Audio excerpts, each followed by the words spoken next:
저는 예수님이 제자 부르시는 장면을 읽으면 꼭 이 말을 안 할 수가 없습니다. 저는 초등학교를 3곳이나 다녔습니다. 이사를 그렇게 다닌 것이죠.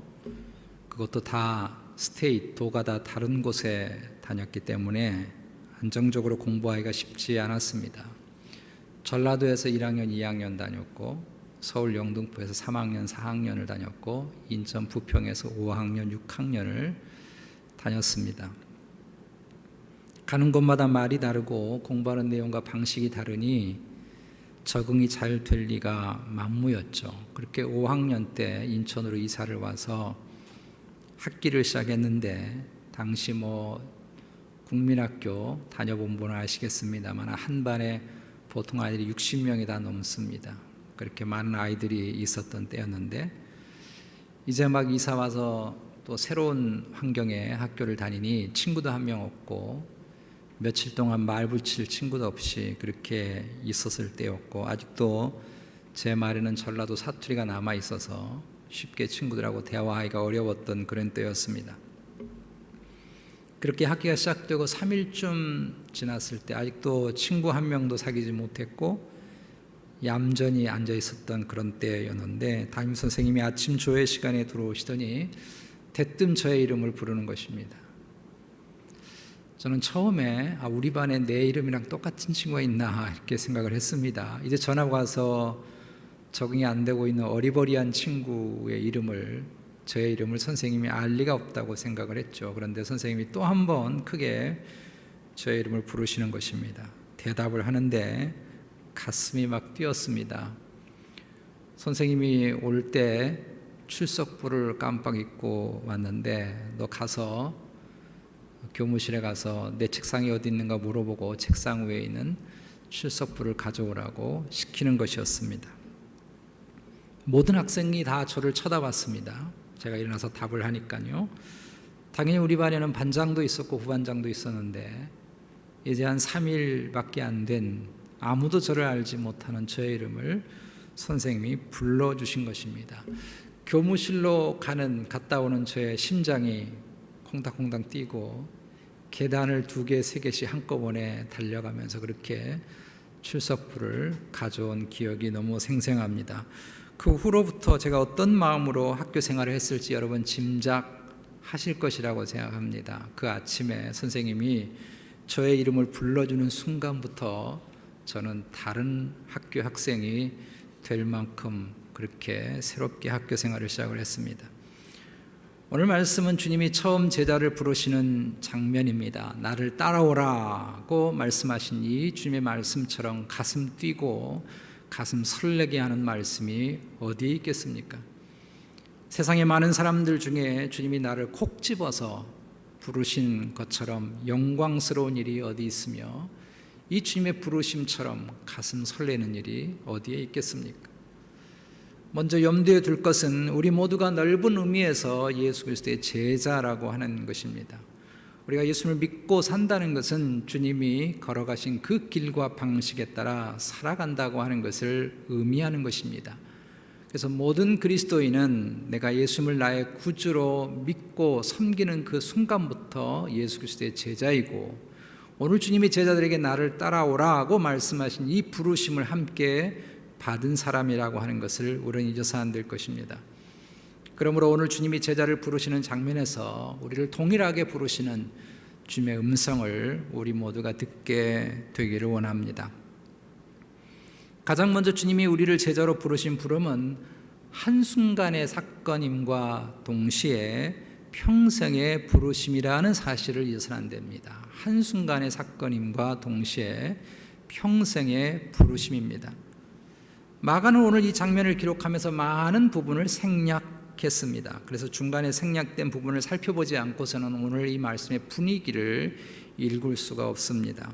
어떻게 처음 생전 만나는 사람이 나를 따라온다고 덜컥하니 자신의 모든 걸 다 버려두고 따라갈 수 있습니까? 더욱이 20절에 보면 요한과 야고보는 아버지 세베대와 일꾼들까지 다 버리고 주님이 따라오라고 한 그 말씀 한마디에 그렇게 따라갔다고 하는 것은 잠시 주님을 따라간 것을 의미하는 것이 아니라 자신의 인생 전체를 예수 그리스도에게 걸었다고 하는 것을 의미하는 것입니다.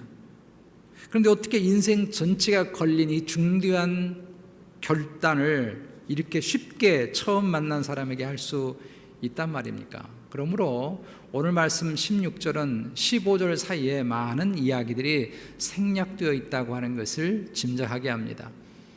마가 요한이 많은 부분을 생략한 것은 지금 로마의 박해 속에 살아가는 현실에서 성도들이 하나님 나라를 이루어가기 위해서 부름받은 제자라고 하는 것을 속히 그리고 빨리 전달하고 싶어 하기 때문에 이렇게 기록을 한 것입니다. 우리가 지금 박해와 핍박 속에 카타콤의 지하 묘지에서 그렇게 오늘 내일을 내다보기 어려운 그런 상황 속에서 살아가고 있지만 우리는 결코 아무렇게나 버려진 인생이 아니라 주님께로부터 부름받은 예수 그리스도의 제자라고 하는 것, 그리고 지금도 나를 따라오라고 하신 주님의 부르심에 응답하고 살아가야 할 예수 그리스도의 제자이고 하나님 나라를 이루어가야 할 일꾼이라고 하는 것을 마가는 속히 전달하고 싶어서 많은 부분을 생략하고 중요한 부분만을 언급하고 있습니다. 그래서 마가는 오늘 말씀에서 앞의 말씀과 같은 가장 강조되는 단어를 쓰고 있는데 그것이 곧이라고 하는 단어입니다. 18절에 곧 그물을 버려두고 따르니라.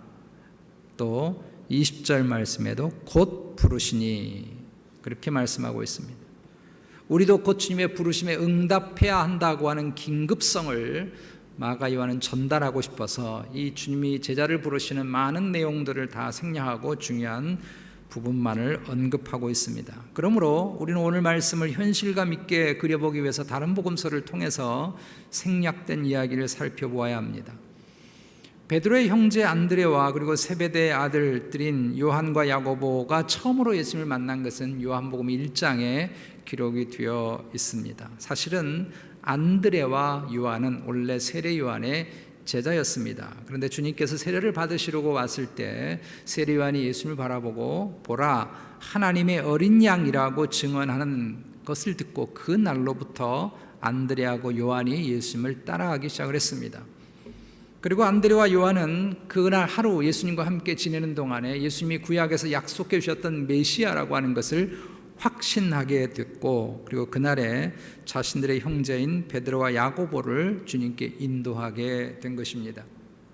요한은 이 순간을 평생 잊지 못해서 요한복음 1장에 보면 그 시간, 예수님을 만나서 지냈던 그 시간이 언제였는가를 기록할 만큼 그는 평생 이 순간을 잊지 못합니다. 그렇게 4명의 제자는 예수님을 그 후로부터 따랐던 것입니다. 그리고 갈릴리 가나에서 예수님의 친척의 결혼식이 있었을 때 이 4명의 제자가 함께 했었습니다. 특별히 요한과 야고보는 예수님과 친척 관계에 있었기 때문에 더욱 동행할 수 있었습니다. 그래서 이들은 예수님이 첫 번째 이적, 공생의 첫 번째 이적인 물로 포도주를 만드시는 이적에 함께 경험하고 동참했던 것입니다. 그로 예수님은 갈릴리 지역에서 가버나움을 중심으로 사역을 하셨습니다. 여러 회당에서 말씀을 전하시고 병자를 낫게 하시고 그리고 하늘나라의 복음, 천국의 복음들을 전파하시고 귀신을 내어 쫓는 사역을 하셨던 것입니다. 가버나움이 갈릴리 전도의 중심이 된 이유는 거기에 베드로의 집이 있었기 때문에 그렇습니다. 마가복음 1장 30절을 보면 베드로의 장모가 병이 들었을 때 주님이 아주 자연스럽게 그 베드로의 집에 가시는 것을 보면 이미 이 제자들과 깊이 교제를 나누고 있어 왔다고 하는 것을 알 수 있습니다. 그러니까 이 제자들은 이때까지는 원래 어부 생활을 하면서 틈이 나는 대로 예수님을 따라다녔고 주님의 첫 번째 이적으로부터 시작해서 많은 예수님의 말씀을 듣고 지금까지 함께 동행해 왔었다고 하는 것을 알게 됩니다. 그 후로 예수님은 6월절에 예루살렘을 가시게 됐고 예루살렘 성전에서 장사하는 이들을 내어 쫓고 성전을 정결케 하는 일을 행하시고 그리고 그 밤에 니고데모라고 하는 사람의 방문을 받아서 그와 대화를 나누시고 그 후에 사마리아를 거쳐서 다시 가버나움으로 오시게 됩니다. 그리고 주님은 고향인 나사렛을 들렸다가 갈릴리 지역에서 사역을 하게 된 것입니다. 이것이 오늘 본문 15절과 16절의 사이에 다 생략되어져 있는 내용들입니다. 그리고 세례 요한은 헤롯의 미움을 받아서 옥에 붙들리게 됩니다. 그것이 14절에 있는 내용입니다. 그러므로 지금 주님이 4명의 제자를 부른 것은 이미 이 제자들과 오랜 시간 동안 만나 왔었다고 하는 것이 전제되어 있습니다. 그동안 예수님의 말씀도 이 제자들은 들어왔고 예수님의 이적도 보아왔고 주님의 사역을 곁에서 보아왔던 제자들이었고, 지금 이 순간에 부름받은 것은 온전히 풀타임의 사역자로 그렇게 예수님의 부름을 받게 된 것입니다. 그러므로 이들의 결단은 오랜 말씀의 묵상과 기도 속에서 나온 결단이지 즉흥적인 감정적인 결단이 결코 아닌 것입니다. 그동안 분명히 주님은 여러 가지 말씀을 통해서 이 4명의 제자에 대한 부르심에 대해서 여러 가지 도전들이 있었을 것이고, 오늘 특별한 사건을 계기로 이 결단을 하게 된 것입니다. 제가 왜 이렇게 긴 설명을 드리는가 하면, 제자들의 부르심은 오늘의 사건이 매우 중요한 사건이지만 동시에 이들의 부르심은 그들의 평생의 삶에서의 계속된 부르심이라고 하는 말씀을 드리려고 하기 때문에 그런 것입니다. 주님이 베드로를 처음 만났을 때 이미 주님은 베드로의 이름을 시몬이라고 부르지 않고 베드로라고 부르겠다고 계명해 주셨습니다. 실은 베드로는 베드로답지 못한 사람입니다. 베드로라고 하는 이름의 뜻은 전혀 깨어지지 않는, 금가지 않는 튼튼한 반석, 든든한 돌을 의미해 주고 있는 것인데, 실은 베드로는 그렇게 반석 같은 사람이 아니었습니다. 그럼에도 불구하고 주님은 그를 베드로라고 부르시고 오늘 말씀에서 정식으로 주님의 사도로, 제자로 그렇게 베드로를 부르시고, 그리고 그 후로도 계속 베드로를 빚어가시는 것을 우리가 복음서를 통해서 보게 됩니다. 다시 말씀드린다면 베드로를 제자로 부르신 것은 이미 오래전부터 시작된 것이고, 그리고 그의 부르심은 평생에 이르는 부르심이었다고 하는 것입니다. 우리는 보통 우리의 사명과 제자로서의 부르심은 단 한 번의 사건이라고 생각하고 그 사건은 좀 특별해야 된다는 생각들을 갖습니다. 그래서 만약에 주님이 나를 따라오너라라고 제자로 부르셨다고 하는 말씀을 읽으면 나한테는 특별한 일이 없는데, 특별히 주님이 무슨 꿈의 음성을 들려주셨다든지 무슨 특별한 사건을 경험했다든지 뭐 죽다 살았다든지 뭐 등등의 어떤 특별한 일이, 그런 일이 있어서 주님이 나를 부르신 그런 부르심이 내게 없는데, 이런 생각을 하기가 쉽죠. 그러나 그렇지 않다는 것을 지금 마가는 우리에게 가르치려고 하는 것입니다. 오늘의 사건을 누가복음에서는 자세하게 기록하고 있는데, 누가복음 5장에서는 밤새 그물질을 했지만 한 마리의 물고기도 잡지 못한 베드로와 그의 일행들에게 주님이 깊은 곳에 가서 그물을 내리라고 말씀하신 내용이 있습니다. 이때 베드로가 이렇게 말하죠. 선생님, 저희가 밤새 수고하여서 그렇게 그물질을 했지만 잡은 것이 없지만 말씀에 의지해서 우리가 그물을 내리겠습니다. 그리고 내린 그물에는 지금까지 한 번도 경험하지 못한 엄청난 물고기를 잡게 된 것입니다. 한 배에 실을 수가 없을 지경이어서 동료를 옆에서 긴급하게 불러야 할 정도로 그런 만선을 이루게 됐습니다. 대개 이런 특별한 사건만이 주님의 부르심의 사건이라는 생각들을 한다는 것입니다.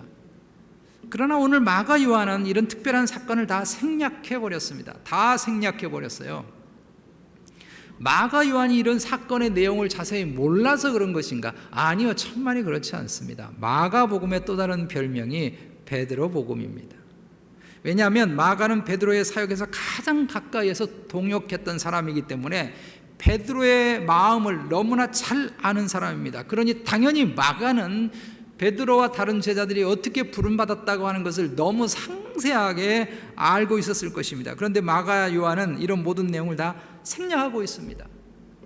그것은 제자로서의 부르심이라고 하는 건 어떤 특별한 이벤트, 사건으로만의 부르심이 아니라는 이야기를 지금 하고 있는 것입니다. 주님이 제자들을 이렇게 부르시듯이 지금 로마의 박해 속에 힘들어하는 모든 성도들도 동일하게 부름받은 그리스도의 제자고 동일하게 사람을 낚는 어부로서의 부름받은 제자라고 하는 것을 강조하고 싶어서 안에 있는 여러 내용들은 다 생략하고 중요한 핵심만을 언급하고 있는 것입니다.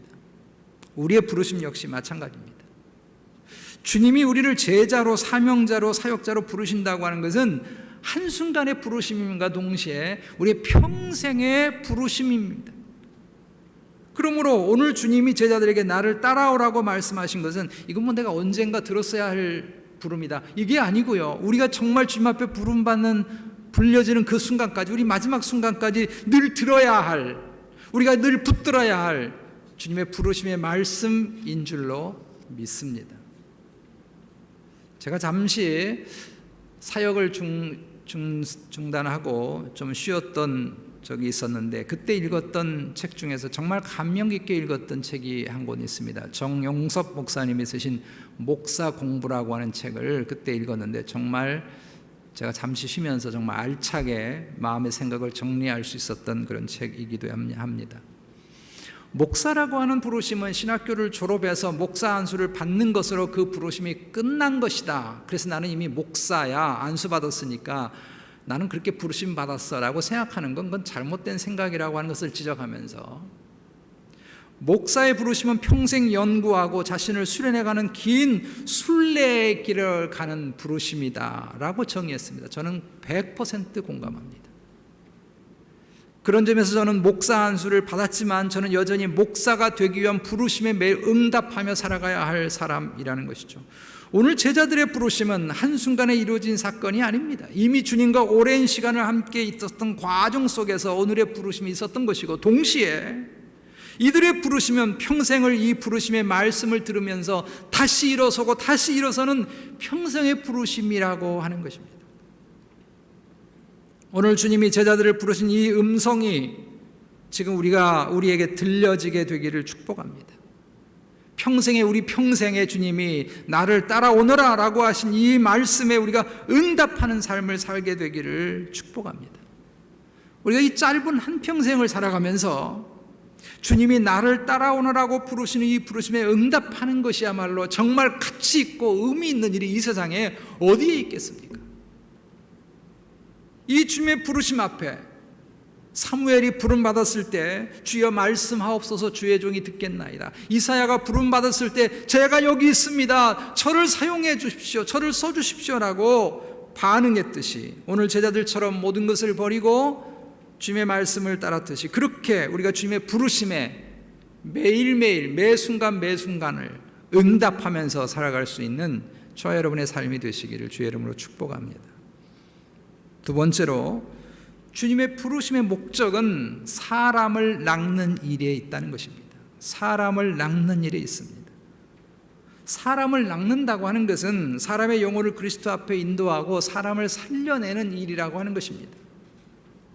이런 부르심 앞에 베드로가 어떻게 행동합니까? 다른 제자들이 어떻게 행동합니까? 왜 이들은 이렇게 자신의 모든 것을 다 버리고 주님을 따른 것일까요? 그것은 사람을 낚는 이 일이 지금까지 살아왔던 모든 일과는 결코 비교할 수 없이 값진 것이고 귀한 것이기 때문에 그런 것입니다. 자신들의 평생 먹여 살렸던 배보다, 여기 세베대라고 하는 아버지 이름이 나온 이유는 뭔가 하면요, 이 꼭 요한하고 야고보 이야기할 때마다 세베대의 아들 이렇게 표현하잖아요. 그 얘기는 세베대라고 하는 사람이 부자예요, 부자. 그래도 그 동네 갈릴리 지방에서는 어부로서는 배를 몇 채 가지고 있는지 모르지만 다 알려진 사람이라는 뜻입니다. 그 아버지를 버렸다고 하는 건 그 모든 기득권을 다 포기한 거예요. 그렇게 아버지보다, 그런 일꾼들보다 비교할 수 없이 값지기 때문에 그들은 그 모든 것을 버리고 사람을 낚는 삶을 선택했다는 것입니다. 좀 전에 말씀드렸듯이 누가복음 5장에서는 깊은 데로 그물을 내려서 만선을 이루었습니다. 얼마나 많은 물고기가 한꺼번에 잡혔는지 도저히 실을 수가 없으니까 급하게 동료들을 불러서 2배, 반반 채운 것도 아니고 2배 가득 채웠습니다. 제가 부산 영도에서 사역을 할 때 저희 교회에 고기배를 운영하시는 집사님이 계셨습니다. 먼 바다에 나가서 이렇게 한 번씩 고기를 잡아오시는데요, 제가 오늘 한번 물어봤어요. 집사님, 만선이라는 걸 경험해 보셨습니까? 그랬더니 자기는 지금까지 몇십 년 동안 고기를 잡아오면서 만선을 한 번도 경험하지 못했다고 얘기를 하시는 것입니다. 도저히 배가 움직일 수 없을 만큼의 그런 많은 물고기를 한 번에 잡은 적이 없다는 것입니다. 그리고 그런 만선은 모든 어부들의 꿈이라고 말을 하시는 것입니다. 모든 어부들이 인생에 한번 만선이라고 하는 걸 경험해봤으면, 이런 생각을 다 갖고 있다는 것입니다. 그래서 제가 집사님께 물어봤습니다. 그럼 도대체 만선을 이루면 돈이 얼만큼 됩니까? 그랬더니 이 집사님이 뭐 여러 배마다 물고기마다 차이는 있겠습니다만은 자기 배에 만약에 10,000선이 된다면 몇 억쯤 벌 수 있다고 얘기를 하시더라고요.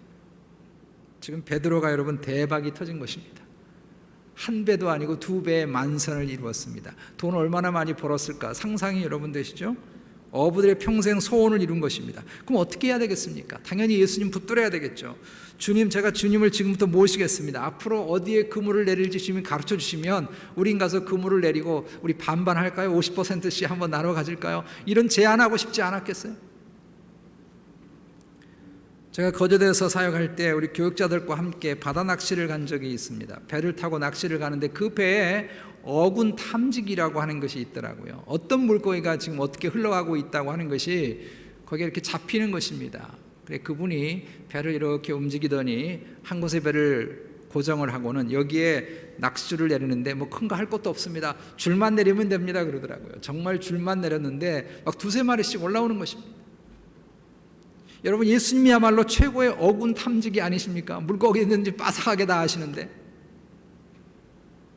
그렇게 주님과 동업을 한다면 여러분 대박나는 인생 아니겠습니까? 그런데 베드로는 누가복음 5장 8절에서 이런 주님 앞에 뭐라고 말하는가 하면 주여 나를 떠나소서 나는 죄인이로소이다. 아니 왜 10,000선의 대박을 터뜨리신 예수님을 떠나라고 그럽니까?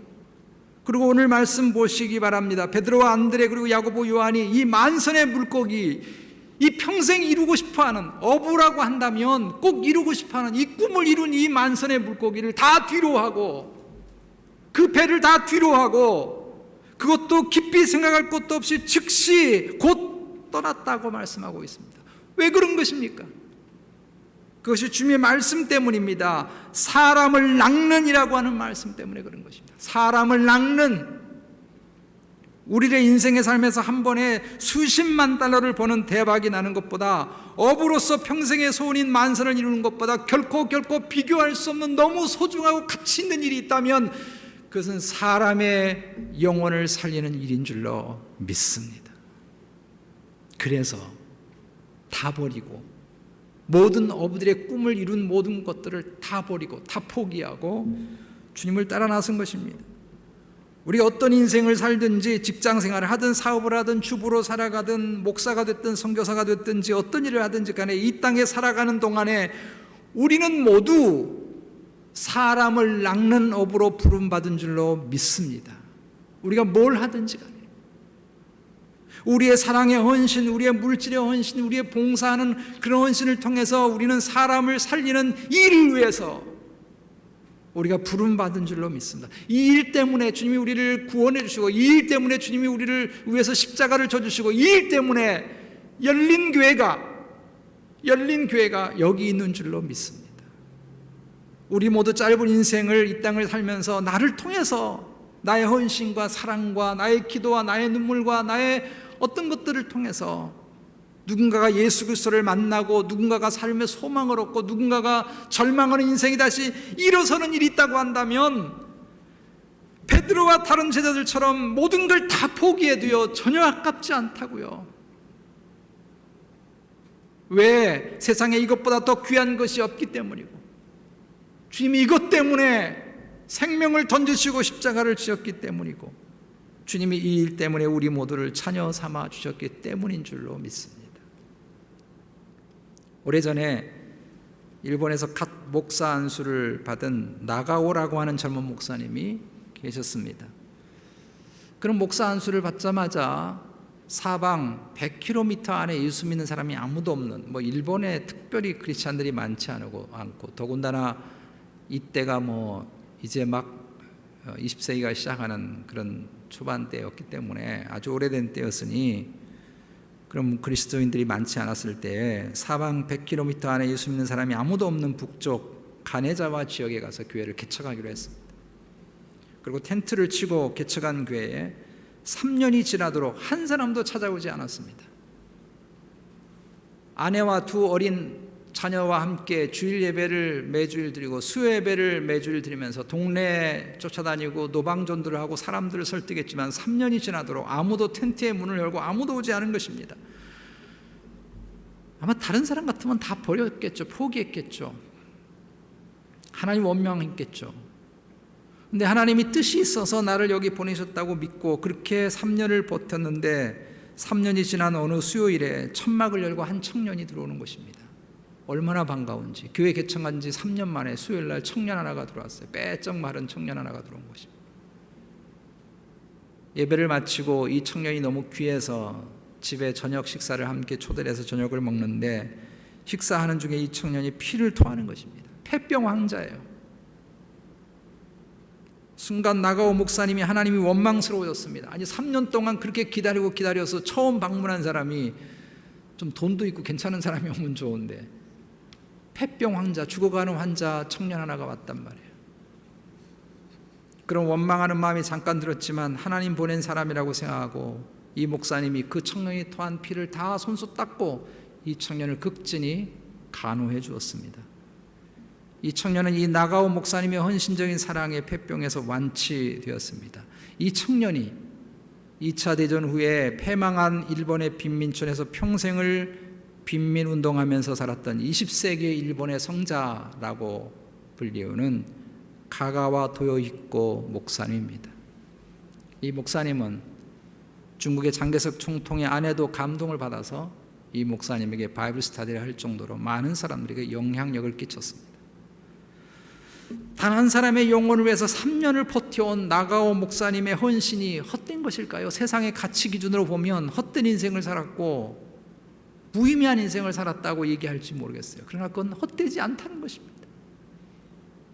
단 한 사람의 영혼을 그리스도 앞에 세우는 일을 위해서라도 버려왔던 시간들과 헌신들이 결코 헛되지 않다는 것입니다. 주님의 비유 중에서 불의한 청지기 비유가 있습니다. 주님이 이 비유를 하시면서 뭐라고 교훈하셨는가 하면 불의의 재물로 친구를 사라라고 교훈하셨습니다. 그것이 지혜다. 여기 재물이라고 하는 것, 물질이라고 하는 것이 불의하다고 하는 뜻이 아닙니다. 우리는 불의한 세상 속에 살아요. 하나님과 멀어진 이 세상 속에 살아요. 그러나 이런 세상의 것들을 통해서 사람의 영혼을 살리라는 것입니다. 사람을 낚는 어부가 되라는 것입니다. 내가 무엇을 하든지, 무엇을 하면서 이 땅에 살아가든지, 주부의 삶을 살든 직장 생활을 하든 사업을 하든 공부를 하든 뭘 하면서 이 땅에 살든지 간에 사람의 영혼을 살리는 삶으로 부르심에 응답하고 살아가는 우리 모두가 되어주시기를 주님의 이름으로 축복합니다.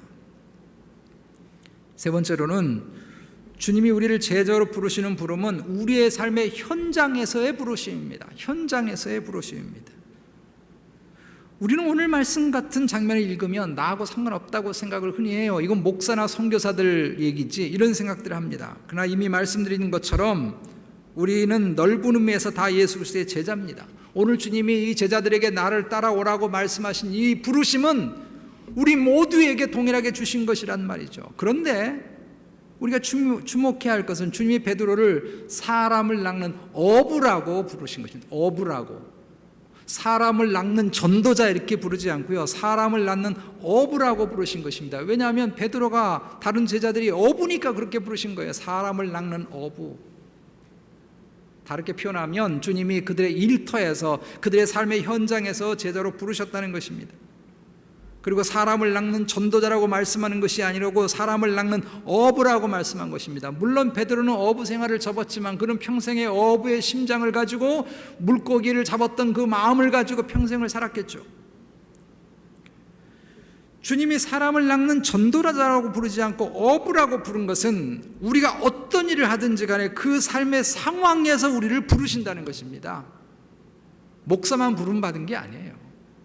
우리가 살아가는 삶의 상황에서 우리를 부르시는 것입니다. 그러므로 오늘 주님이 사람을 낚는 어부라고 하는 것을 우리에게 적용해 보자면요, 사람을 낚는 가정주부라고 할 수 있고 사람을 낚는 사업가라고 할 수 있고 사람을 낚는 직장인이라고 할 수 있고 사람을 낚는 공부하는 학생이라고 할 수 있고 사람을 낚는 정신이라고 할 수 있고 내가 뭘 하든지 간에 그 앞에 사람을 낚는이라고 하는 주님의 부르심을 붙일 수 있는 것이, 그렇게 우리는 이해하고 받아야 합니다. 왜냐하면 주님이 우리의 삶의 현장에서 부르시거든요. 한국의 철학하는 농부라는 별명을 가진 윤구병이라고 하는 분이 계십니다. 서울대 철학과 동대학의 철학대학원을 나와가지고 충북대 정교수로 지내다가 15년 만에 정년이 보장되어 있는, 앞길이 창창하게 보장되어 있는 교수직을 다 던져버리고 어느 날 갑자기 전북 변산에 가서 농사를 짓는 농사꾼이 됐습니다. 이분 별명이 철학하는 농부예요. 그는 처음 농사를 지을 때 들판에 아무렇게나 자라나는 그런 여러 잡초들, 막 자라나는 그런 들풀들이 다 쓸모없고 아무것도, 이건 농사짓는데 방해나 놓는 것이라고 생각하고 들판에 있는 풀들이고 자기 밭에서 자라는 풀들을 그냥 다 베버렸습니다. 다 버릴 거라고 생각했습니다. 그런데 그 풀들이 실은 다 이름을 가지고 있는 들풀이고, 이름 없는 풀이 세상에 없어요. 이름을 가지고 있는 들풀이고 모두가 다 나물이기도 하고 약초이기도 하다고 하는 것을 나중에 알게 됐습니다. 저는 이분 책을 조금 읽어봤는데 처음 들어보는 이름이 많아요. 별꽃나물, 광대나물, 이런 이름들이 다 있더라고요. 그래서 윤구병 선생님은 그렇게 필요 없다고 막 베어버린 그런 풀들에게, 잡초들에게 너무 미안했다고 글을 썼습니다. 인디언의 언어에는 잡초라는 말이 없다고 합니다. 왜냐하면 모두가 이름이 있고 모두가 목적이 있고 모두가 아직은 발견되지 않은, 그 풀 속에 발견되지 않은 효능이 거기 있기 때문이라고 하는 것이죠. 저는 오늘 베드로와 다른 제자에게 주님 말씀하신 이 수식어, 사람을 낚는이라고 하는 이 표현이 이 가치를 부여한다고 저는 믿습니다. 우리에게 그런 가치를 부여하는 거예요. 원래 당시 어부는 그렇게 존경받는 직업이 아닙니다. 사도행전 4장에 보면 베드로하고 요한이 복음을 증거한다고 하는 것 때문에 붙들려서 유대 제사장과 관리들 앞에 신문을 받은 적이 있습니다. 그런데 신문을 받을 때 베드로가 얼만큼 말씀을 잘 전했는지 그의 탁월한 지식에 모두가 딱 깜짝 놀라서 이렇게 말하죠. 그들은 본래 학문 없는 범인으로 알았다가, 이렇게 되어 있습니다. 학문 없는 평범한 사람. 이게 당시 어부에 대한 평가예요. 무식한 사람, 잘 배우지 못한 사람, 가방줄 짧은 사람. 이게 여러분 당시 어부, 갈릴리 어부들에 대한 이미지입니다. 근데 주님이 이 어부, 이 이미지, 이 별 볼 일 없는 이미지, 이 명사 앞에 사람을 낚는이라고 하는 수식어를 붙이는 그 순간에 이 어부는 평범한 어부가 아니에요. 마치 잡초의 들풀에 이름이 붙여지는 순간부터 그 잡초는 더 이상 베버릴 잡초가 아니라는 것입니다. 아직까지 이 미국 사람들은 부추라든지 이런 거 잘 모르잖아요. 부추를, 제가 아는 집사님 한 분이, 여기 시카고 사는 집사님 한 분이 부추를 다 앞마당에 실었는데 전부 다 옆에 있는 미국 사람이 이게 잡초인 줄 알고 다 갖다 갈아 뭉겨버렸대요. 모르는 거예요. 모르니까. 그런 잡초에 이름이 붙여지는, 그 잡초가 무슨 효능을 가지고 있다고 하는, 무슨 이유 때문에 하나님이 그 잡초를, 그 풀을 주셨다고 하는 것을 아는 그 순간부터 더 이상 베버릴 존재가 안 되는 거죠. 주님이 우리의 삶에 수식어를 붙이는 순간에요. 사람을 낚는이라고 하는 이 수식어를 붙이는 순간에 이 어부는 평범한 어부가 아닙니다.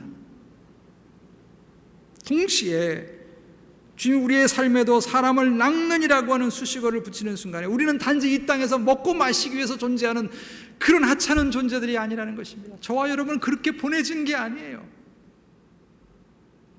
우리의 직업이나 이름 앞에 어떤 수식어가 붙어 있습니까? 대부분의 사람들은요, 수식어에 인생을 걸지 않습니다. 명사에 인생을 겁니다. 부자, 변호사, 회장. 그러면 내 인생은 행복할 거야. 내 인생은 성공한 거야. 내 인생은 아름다운 것이야.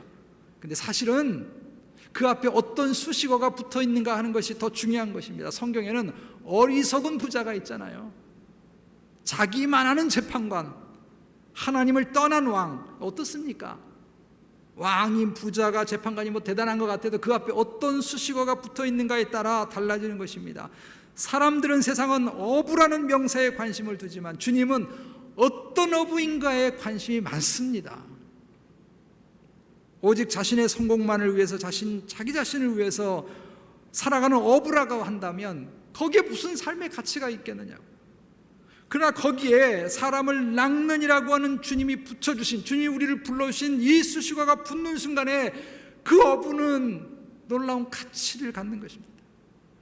마치 잡초에 이름이 붙는 순간부터 그 잡초는 더 이상 잡초가 아니듯이, 그 잡초는 나물이 되고 약이 되듯이 주님이 우리의 삶에 사람을 낚는 아무개, 인생을 구원하는 아무개, 라고 붙여지는 순간에 우리는요 하찮은 존재가 아니에요. 우리는 아무렇게나 이 세상에 던져진 존재가 아닙니다.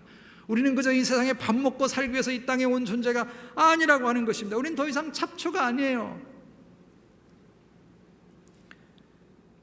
말씀의 결론을 맺습니다. 오늘이 발렌타인데이입니다. 사랑하는 연인에게 꽃이나 초콜릿 주는 선물하는 날이라고 잘 알려지고 있습니다. 원래 이날은 성 발렌티누스를 기념하는 날이었습니다. 로마의 황제 클라우디우스 2세가 더 많은 전쟁을 위해서 군인들을 동원해야 되는데 이 군인들이 결혼하면, 젊은이들이 결혼하면 군인들 동원할 수가 없잖아요. 그럼 마음이 붙들리잖아요, 결혼하면. 그러니까 결혼 금지령을 내린 것입니다, 당분간. 근데 결혼하고 싶어 하는 젊은이들이 결혼을 하고 싶어도 할 수가 없는 거예요. 그래서 발렌티누스 주교가 몰래 혼배 성사를 해 주었습니다. 결혼시켜 준 거예요, 몰래. 그러다 이게 발각이 돼서 황제에게 사형을 당한 것입니다. 이날을 기념해서 오늘날 발렌타인데이가 생겨난 것입니다. 마켓마다 꽃과 초콜릿이 가득합니다. 아무런 의미 없이 평범했던 2월 14일에 한 사람의 죽음이 기념되는 순간에, 거기에 이름이 붙여지는 순간에요, 세상의 모든 연인들이 그날 꽃 사고 초콜릿 산다고 오늘 난리가 나는 날이 된 거예요. 아주 평범했던 날이에요. 아무것도 아닌 날이었는데 거기에 의미가 부여되고 이름이 붙여지고 수식어가 붙는 순간에 새로운 날이 된 것입니다. 김춘수의 꽃이라는 아름다운 시가 있죠. 내가 그의 이름을 불러주기 전에는 그는 다만 하나의 몸짓에 지나지 않았다. 내가 그의 이름을 불러주었을 때 그는 나에게로 와서 꽃이 되었다. 주님이 제자를 부르기 전에는, 주님이 그들에게 사람을 낚는이라고 하는 이 수식어를 붙이기 전에는 그들은 갈릴리 바다에서 그저 일평생 만선이나 한번 해보면 좋겠다라고 생각하던 아주 평범한 어부였습니다.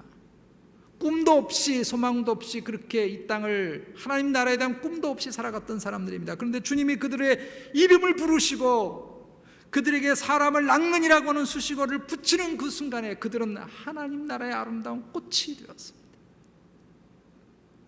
우리 모두를 그렇게 불러주신 줄로 믿습니다.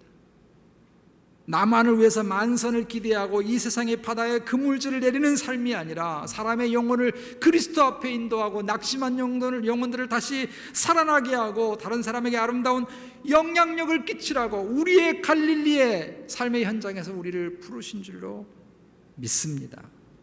나를 따라오너라, 내가 너를 사람을 낚는 어부가 되게 하겠다라고 하는 이 부르심은 한순간의 부르심이 아니고 우리 평생에 부르시는 주님의 부르심이라고 하는 것 잊지 마시고, 그렇게 주님이 우리를 늘 부르시는 부르심 앞에 우리가 아멘으로 화답하고 우리를 통해서 하나님 나라가 그래서 풍성하게 이루어지고, 나를 통해서 누군가는 예수를 믿고 나를 통해서 누군가는 아름다운 영향력을 받아서 이 땅에 하나님 나라가 더욱더 풍성해져서 30배, 60배, 100배의 하나님 나라의 결실을 맺는 일에 우리 모두가 이렇게 사람을 낚는 아무개로 쓰임받는 아름다운 인생으로 살게 되어주시기를 주님의 이름으로 축복합니다.